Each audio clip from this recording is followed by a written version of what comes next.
Maviete, fikani. Fikani maviete, sizamantha yayi. Osamaopa mantha yayi maviete. Awuzini maviete anzano abwere. Awuzini maviete osatulukire maviete. Tilinzokambirana maviete. Tilinzokambirana.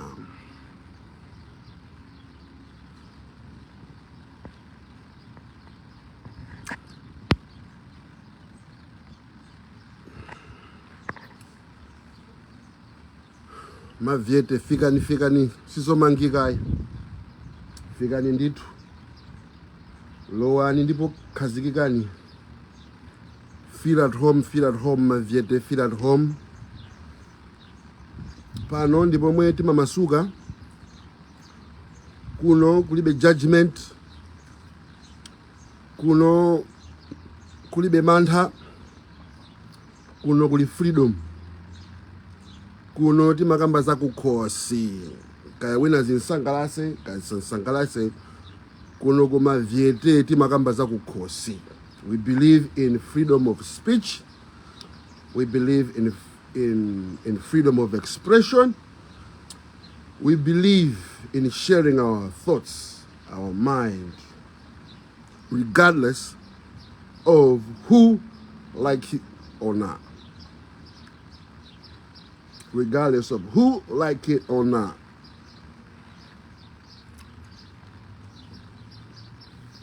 Maviete.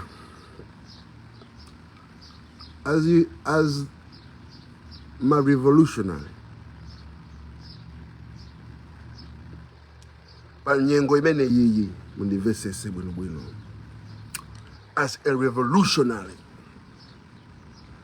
Munyengo imene yiyi nimapanga reflect.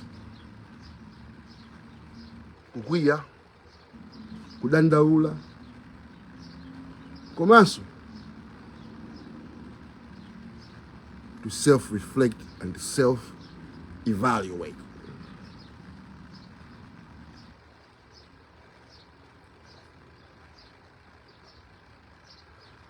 Maviete, madziwa kuti inuyo kukhala ndi foni m'manyonjo makhala pa Facebook. Kumayenda ndithu kupita ku grocery, kubwerera ku nyumba, zakhala pansi. Kukwera gamoti. Kudula tikiti ya ndege, kupanga business, kupanga ndrama, kupita ku skulu, kugwira ntchito. Mukudziwa kuti zonsezi kuti zitheke, wina wake had to pay the ultimate price. As a revolutionary, ineyo ndikamakhala sinimachitenga chinthu cha simple and take it for granted. Pazineza zing'ono zomwe anthu ambiri saganiza ayi amangona ngati kuti chifukwa anabadwa nthawi imene yoyo zimenezo zikuchitika. Ndi kwa iwo ndi chinja nomo. Kuiwala kuti even kunyamuka kuyenda kumene ukafika kunsewu ngati ukuku. Wina wake anafera anapereka moyo wake kuti ife tidzitha even kupita ku grocery, even ife tisitapita ku skulu, even ife kuti tizitakukhala mwamtendere. Wina wake anamwalira. Wina wake had to pay the ultimate price. Nditi kamakhala tizidziwa kuti dziko lapansi tiziganiza kunena kuti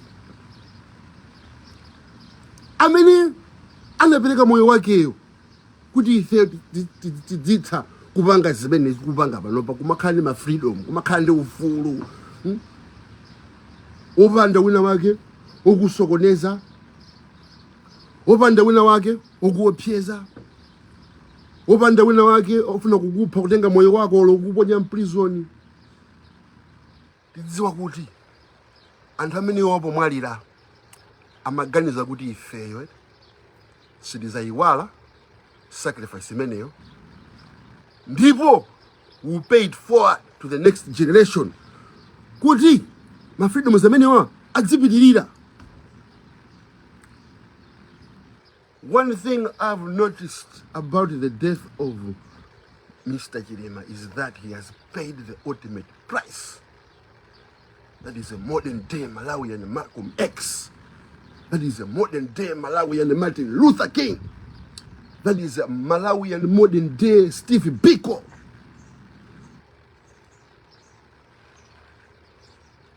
And all the people that sacrificed their life so we can have these freedoms. Do you think if these people died and they knew, they won't even use those freedoms? But they will abuse the freedoms. You think, would they pay the price? They're paying the price because in the hopes that their life is not their death is not in vain. Hoping kuti moyo wanga olo imfa yanga idzapindula. Ipindula. Siningomwalira yayo in vain. Sacrifice mendu kubangireka ineyi ipindula. Nditi kamakhala akuluakulu tidzidziwa kuti pomwe tilipo wina wake anafera. They don't take these freedoms for granted. And always remember your ancestors who died for you. Our ancestors who put their lives in danger for us to be able to live in freedom. So if somebody comes and threatens those freedoms who our ancestors died for, we shall do the same. Sacrifice our life so that our children can live in freedom. Kudiana atu naonso adzakale mu mtendere. Anybody who threatens aliyense amene ali danger to those freedoms that Saulos Chilima has died for, those people are our enemies. We have to protect these freedoms. Freedom is not for free. There's this mentality yomwe ana ma 2000 olo ana ma 80s ngati ifeyo kuti tinakula osayiona kuti anthu ena ake anafera, even kuti inomwe zitakupakapanga vote. Kuti inomwe zitakupakapanga vote wina wake anafera. Ndiye mukamapiteka vote ija muzidziwa kuti vote ija it means a lot.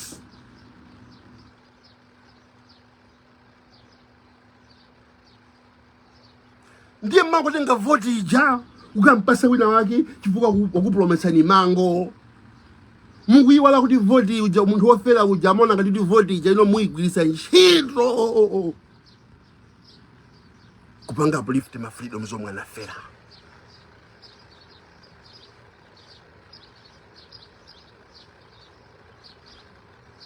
Amala iti mashala kwambiri madziwo. Democracy.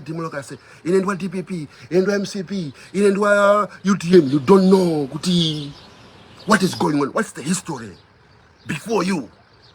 Kuti zifika papa. Before you look at back and you see. Zinthu sizinayambe ndirero. Zinthu zinamba kuti kumene kumeneko kuti zifika papa. Anthu ambiri anafera Christmas kumwalira pita kumanda. Hoping kuti azizukulu wawo sazadani sazayiwala ya. Ndi what am I saying? Am I saying kuti mugwiye mubide mukaswanye muhambe kuswanya zinthu ulo mwambe kumenyana? Is that freedom? No. It means kuti ife ya Malawi tisazamuyiwale Saulos Chilima and what he died for.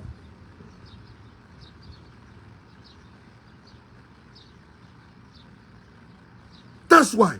Not kuti tipite tikaswanye uku. No. Malawians, our freedom is at stake.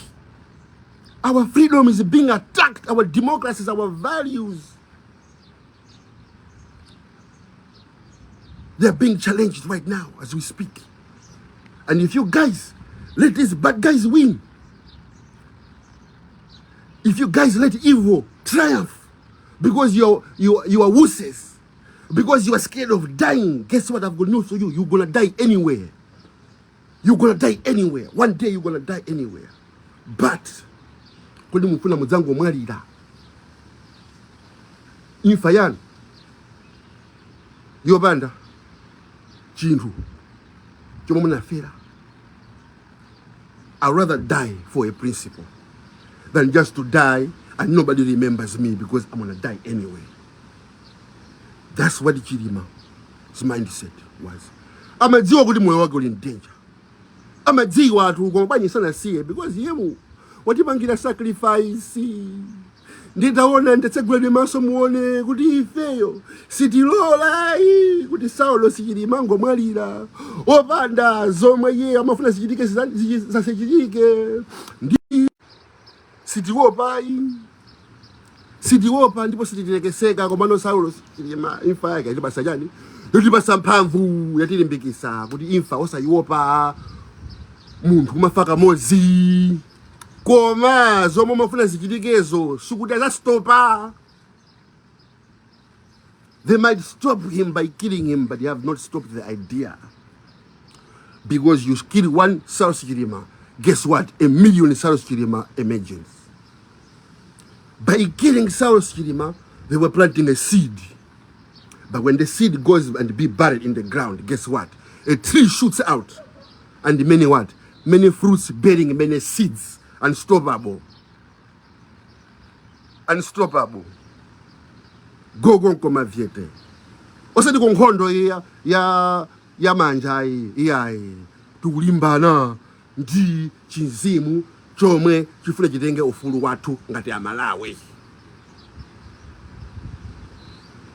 Malemu Saulo Chilima, I salute you koma muliko kumwamba ndi Yesu Kristu ndikudziwa. Chifukwa Yesu Kristu ananena m'Baibulo kuti ndi mphaso yoposa iti kuposa uyu munthu amene amatula pansi moyo wake chifukwa cha ndani? Cha anthu ena. What better sacrifice than a person himself laying down his life for others? Who can beat that sacrifice? Love. Saulo Chilima, he loved us. That's love. And I'm never gonna let that pass me by. No. I'm gonna fight for freedom for Malawi and there'll be justice. I don't care if they kill me because they won't stop me.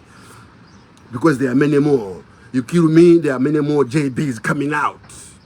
Like I tell you, a seed has to be buried first and dies before it germinates into a big tree. That's what Saulo Chilima was standing for.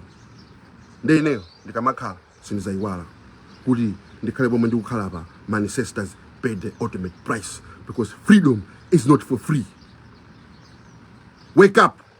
Salute.